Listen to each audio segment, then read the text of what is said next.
Bonjour tout le monde et bienvenue dans cette nouvelle vidéo durant laquelle j'explique d'une manière simple et rapide les différentes ressources et les différentes activités. Je ne rentre pas trop dans le détail, mais je vous montre minimum comment on peut rajouter déjà un fichier, peu importe son format. Je reviens ensuite dans la partie 5 pour rentrer vraiment dans le détail et on va prendre ressource par ressource, activité par activité et on va vraiment les détailler un par un. Let's go!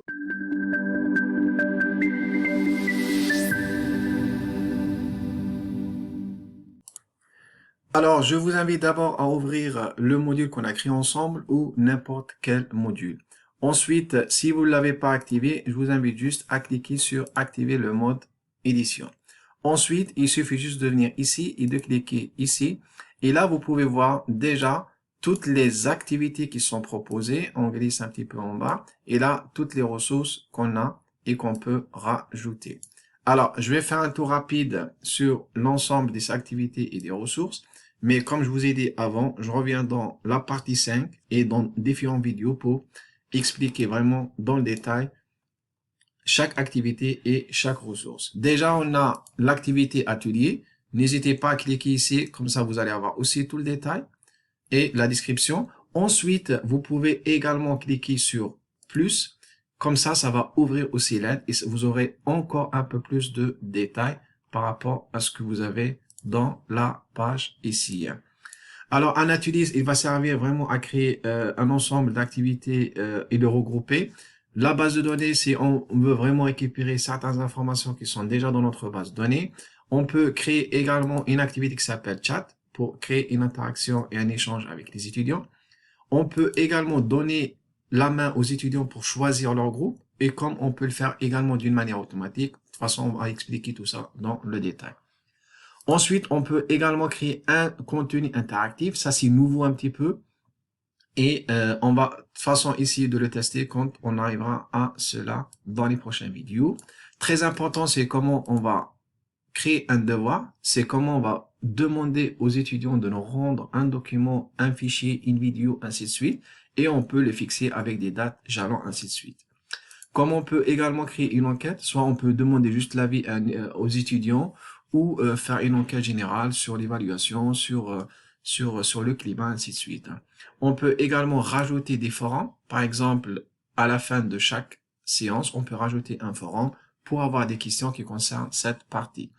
On peut également rajouter un glossaire classique dans lequel on va mettre plusieurs concepts avec plusieurs définitions pour ne pas trop charger le cours.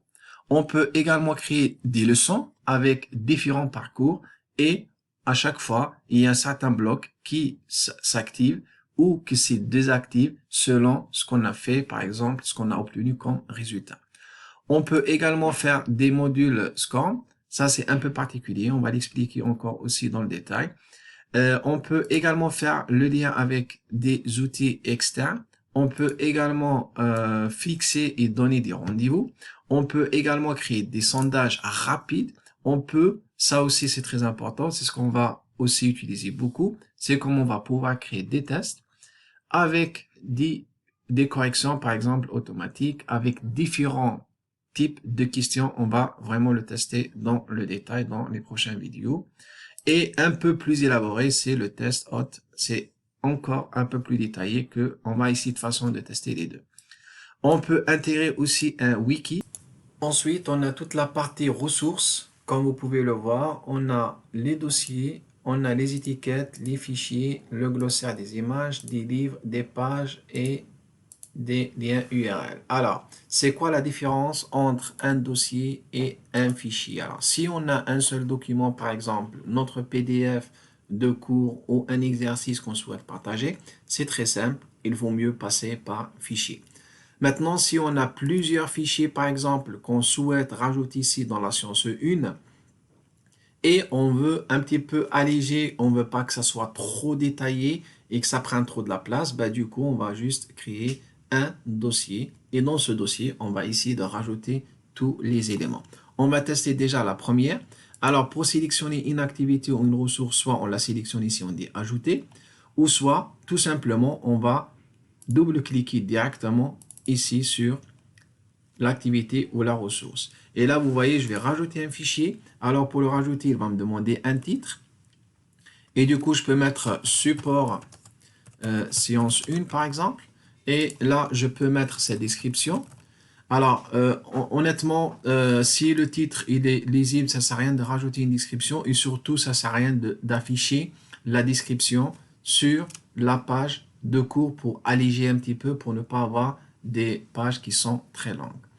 Ensuite, pour rajouter des fichiers, là, on a déjà minimum 2 manières de le faire. Alors, la première manière, la plus simple, c'est qu'on va juste sélectionner, et surtout si vous avez l'option pour sélectionner et glisser et déposer le fichier directement ici, soit on va le rajouter d'une manière classique, et là, on va passer par cette partie. Alors, je vous invite déjà à aller chercher n'importe quel fichier qu'on va rajouter. Ici, par exemple, je vais rajouter le fichier PDF qui s'appelle document PDF. Et là, je maintiens. Là, j'ai sélectionné avec le bouton droit. Je maintiens et là, jusqu'à ce que j'arrive ici et je lâche. Et ensuite, vous voyez, il est en train de se charger. Alors, vous avez également différents types d'affichage. Soit vous voulez afficher des icônes ou le détail, ou soit vous voulez afficher aussi toute l'arborescence. Là, moi, je ne l'ai pas, mais si vous avez plusieurs, vous pouvez le faire également. Ça, c'est la première manière de le faire. Ensuite, maintenant, si vous avez le document, avant que je vous explique la deuxième méthode, déjà, du moment où on a le document, on peut déjà travailler sur ce document. Si je veux le renommer, ça ne sert à rien que je revienne dans mon dossier et je le renomme et après je le recharge. Non, je peux le faire directement ici. Vous voyez, là, si je vais juste changer ici le nom, par exemple, je vais mettre doc 1 et je clique ici sur modifier. Là, vous voyez, il modifie directement. Ensuite, si je veux le supprimer, je me suis trompé, ben, je peux le supprimer ici. D'accord? Après, il y a d'autres options. Je ne vais pas rentrer trop dans le détail pour le moment. Ensuite, qu'est-ce qu'on a dit la deuxième manière? Il faut juste cliquer ici pour le rajouter. Et là, en fait, vous voyez, on a plusieurs possibilités. Soit on a déjà des fichiers qui sont disponibles parce qu'on les a rajoutés dans d'autres modules. Ben, ils seront un petit peu disponibles dans les fichiers récents. Ou soit je veux faire le lien avec un autre site web. Ou je veux faire le lien avec Wikipédia. Alors, Pod, c'est un espace réservé dans l'Unistra qui consiste à créer des vidéos et en fait les déposer. C'est plus ou moins l'équivalent de YouTube propre à l'Unistra. On ne va pas le voir tout de suite, on va l'expliquer un peu plus tard comment on va faire des liens aussi avec certaines vidéos qui sont déjà dans Pod. Alors, moi, ce qui m'intéresse ici, j'ai un fichier qui est sur mon PC, qui est sur ma clé USB. Là, il suffit juste de cliquer ici sur déposer un fichier. Et là, il faut juste cliquer sur parcourir pour chercher le fichier dans son endroit. Ici, par exemple, vous allez modifier. Et ensuite, je vais cliquer tout simplement 2 fois sur le fichier en question, par exemple, ici. Et vous allez voir, il est déjà chargé ici. Si vous voulez changer, vous changez, il n'y a aucun souci. Ensuite, après, vous avez d'autres paramètres si vous voulez vraiment les remplir.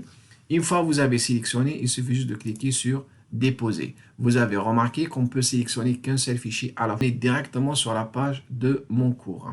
Alors, vous voyez par exemple, ici on s'est trompé, on l'a rajouté dans l'introduction en fait de notre module, mais c'est le support pour la première séance. Mais c'est pas du tout grave. Regardez, on va cliquer juste sur le plus et on va le glisser ici d'une manière toute simple.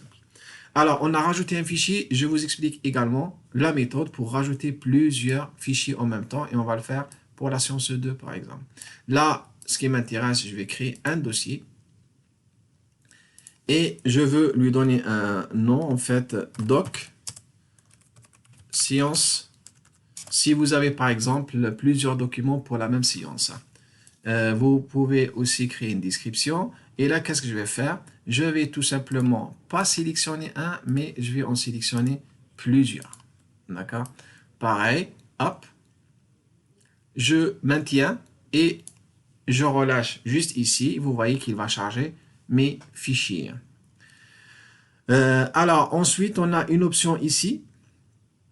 Est-ce que je veux que ça soit affiché sur une page séparée? D'accord? Ou sur la page de mon cours. Alors, je vais faire sur la page de mon cours.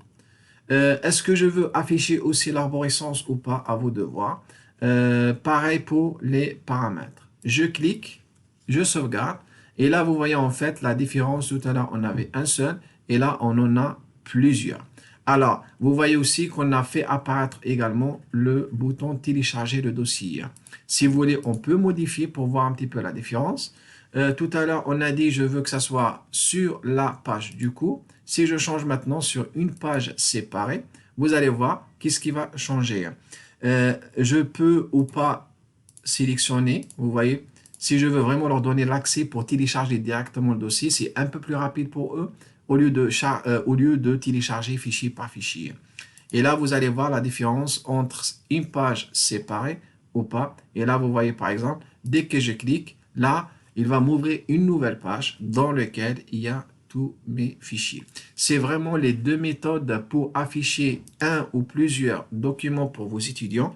Je pense que c'est largement suffisant pour l'instant. C'est la même méthode aussi si je suis étudiant et je veux charger un fichier dans un devoir.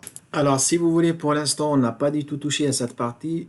Franchement, c'est vraiment du détail si vous voulez vraiment tout simplement rajouter un fichier. Après, ce qui nous intéresse peut-être dans un deuxième temps, c'est comment, par exemple, j'essaye de rajouter certaines restrictions. Je veux donner l'accès uniquement, par exemple, au groupe 1, pas le groupe 2 ni le 3, ainsi de suite. Ça, on va le faire un peu plus tard.